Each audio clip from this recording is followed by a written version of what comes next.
আমাৰ অসমীয়াত এষাৰ কথা আছে, ওলায়ে দেখিবা যাক শত্ৰু বুলি নাভাবিবা তাক। একদম আখৰে আখৰে সত্য কথা। আমাৰ ওচৰৰে দুঘৰ মানুহ আছে, ইঘৰে সিঘৰক নামাতে, কিন্তু এতিয়াতো ধান কটা ছিজন, নগ'লেও নহয়। কৰিব কি এতিয়া? মানুহগৰাকীয়ে নিজৰ 6 বছৰীয়া ল'ৰাটোৰ লগতে 3 বছৰীয়া ছোৱালীজনীক এৰি পেলাই ধান কাটিবলৈ গুচি গ'ল। যোৱাৰ সময়তো কাকো কৈও নগ'ল। ইফালে ল'ৰাই মাক নাথাকা দেখি পেলাই হাতত মাৰ্বল লৈ খেলিবলৈ লাগি গ'ল। আৰু 3 বছৰীয়া ছোৱালীজনী ওচৰতে শিলগুটি আছিলে, শিলগুটি দলিয়াই দলিয়াই পুখুৰীলৈ ক্ৰমত নামি গৈ আছে। তেনেকুৱাতে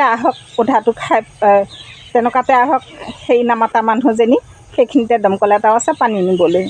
দেখিলে যে ছোৱালী পুখুৰীত নামি গৈছে, তাই হুৰমুৰকৈ ছোৱালীজনীক কোচত লৈ পেলাই গুচি গ'ল।